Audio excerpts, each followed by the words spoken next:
Hello friends, welcome to Pebbles. அனைவருக்கும் விநாயகர் சதுர்த்தி நல்வாழ்த்துக்கள். நம்ம இன்னைக்கு செய்ய போறது இட்லி அரிசி கார கொழுக்கட்டை. இட்லி அரிசி 200 கிராம் அளவுக்கு நம்ம ஊற வச்சிருக்கோம். இது ஆல்மோஸ்ட் 2 hours கிட்ட நல்லா ஊறிடுச்சு.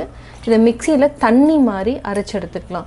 அதாவது நம்ம சந்தகிக்கு எப்படி அரிசி அரைச்சி எடுப்போமோ அதே மாதிரி நைஸாக நம்ம அரைச்சி எடுத்துக்கலாம். கொஞ்சம் தண்ணி மாதிரி எடுத்துக்கலாம். இப்போ நம்ம இட்லி அரிசி நம்ம அரைச்சி எடுத்துட்டோம்.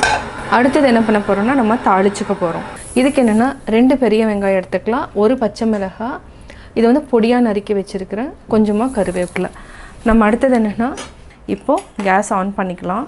ஒரு 2 டேபிள் ஸ்பூன் அளவுக்கு நம்ம எண்ணெய் விட்டுக்கலாம். எண்ணெய் நல்லா காஞ்சிடுச்சு. இப்போது கடுகு போட்டுக்கலாம்.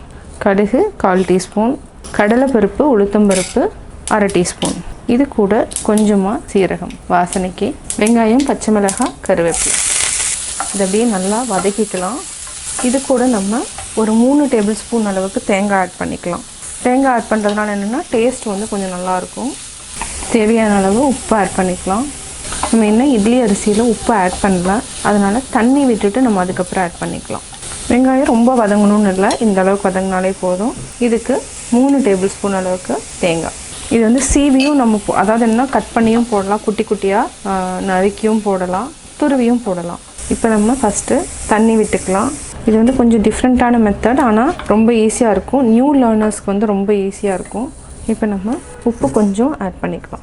இப்போ நம்ம ஆல்ரெடி அரைச்சி வச்சுருக்கிற இட்லி அரிசி மாவையும் நம்ம அப்படியே ஆட் பண்ணிக்கலாம். இப்போ சிம்மில் வச்சுக்கோங்க, ஹை ஃப்ளேமில் வைக்க வேண்டாம். இப்போ பார்த்திங்கன்னா இந்த மிக்சியில் இருக்கிறதையும் நம்ம அப்படியே ஆட் பண்ணிக்கலாம். திடீர்னு பார்த்திங்கன்னா நல்லா அப்படியே கட்டி ஆகிடும். இப்போ இன்னுமே கொஞ்சமாக பத்தாமல் இருக்கும். இது நம்ம நைவேத்தியம் பண்ணுறதா இருந்ததுன்னா நீங்கள் டேஸ்ட் பண்ண முடியாது, அதனால் கொஞ்சம் கம்மியாகவே ஆட் பண்ணிக்கோங்க. அப்படியே கைவிடாமல் கிளறிட்டே இருங்க, நல்லா கிளறிட்டே இருங்க, கெட்டியாகிடும். மாவு பார்த்திங்கன்னா தண்ணி மாதிரி இருந்துச்சு, அப்படியே டைம் ஆக அப்படியே கிளறினீங்கன்னா நல்லா கெட்டியாகிடும். இப்போ பார்த்திங்கன்னா கொழுக்கட்டை மாவு அப்படியே கொஞ்சம் கொஞ்சமாக அப்படியே நல்லா வேக ஆரம்பிச்சிருச்சு.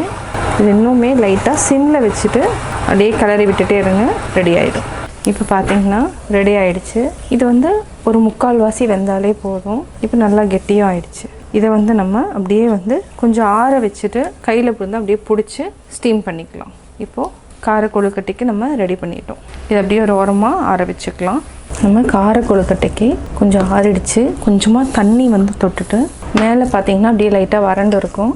இது அப்படியே தண்ணி பக்கத்தில் வச்சுக்கோங்க. நல்லா அப்படியே பிசைஞ்சு விட்டுக்கலாம். இப்போ நம்ம நல்லா பிசைஞ்சிட்டோம். இப்போ நம்ம அடுத்தது என்ன பண்ணுவோம், கையில் தண்ணி தொட்டுட்டு ஒரு சின்ன சின்ன உருண்டைகளை எடுப்போம். இந்த மாதிரி எடுத்துக்கோங்க. இதை என்னென்னா பிடி கொழுக்கட்டை இப்படி நம்ம பிடிச்சி எடுத்துக்கலாம். ஃபஸ்ட்டு நல்லா நம்ம வேக வச்சுட்டு அதுக்கப்புறம் கொஞ்சம் வறண்டிருக்கும், மேலே நீங்கள் நல்லா பிசைஞ்சிட்டு இந்த மாதிரி இப்படி எடுத்துக்கோங்க. இது கையில் கொஞ்சம் ஸ்டிக்கியாக இருக்கும், அதனால் நம்ம தண்ணி தொட்டு தொட்டு எடுத்துக்கணும். ஸ்டீமர் வச்சுக்கலாம். ஃபஸ்ட்டு நம்ம 2 டம்ளர் தண்ணி விட்டாச்சு, நல்லா காயிட்டோம். அதுக்கப்புறம் நம்ம மேலே இது வச்சுக்கலாம். இதுக்கு ஃபஸ்ட்டு இது தட்டில் நம்ம ஒரு துணி போட்டுக்கலாம். அதாவது கர்ச்சிப் எது இருந்தாலும் சரி அது போட்டுக்கோங்க. இது யூஸ் பண்ணாத கர்ச்சிப் நம்ம எடுத்துக்கலாம். இதில் வச்சிடலாம்.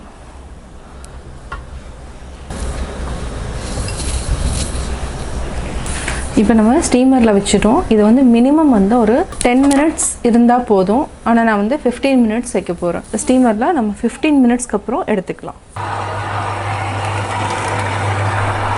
இப்போ நம்ம கார கொழுக்கட்டை ரெடி ஆகிடுச்சு. 15 மினிட்ஸ் ஆகிடுச்சு கரெக்டாக.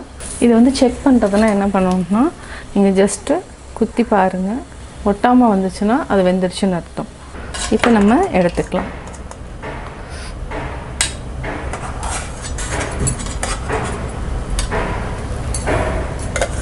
இட்லி அரிசி கார கொழுக்கட்டை ரெடி ஆயாச்சு. விநாயகர் சதுர்த்தி ஸ்பெஷல் கொழுக்கட்டை எப்படி செஞ்சீங்கிறத பார்த்தீங்க. கட்டாயம் நீங்களும் விநாயகர் சதுர்த்தி அன்றைக்கி ட்ரை பண்ணி பார்த்துட்டு உங்களுடைய கமெண்ட்ஸ் எனக்கு சொல்லுங்கள். லைக் பண்ணுங்கள், ஷேர் பண்ணுங்கள், கமெண்ட் பண்ணுங்கள், மறக்காமல் சப்ஸ்கிரைப் பண்ணுங்கள். அது மட்டும் இல்லாமல் பக்கத்தில் இருக்கிற பெல் ஐக்கானை கிளிக் பண்ணிங்கன்னா நாங்கள் அப்லோட் பண்ணுற வீடியோவை நீங்கள் உடனுக்குடன் பார்த்து தெரிந்து கொள்ளலாம்.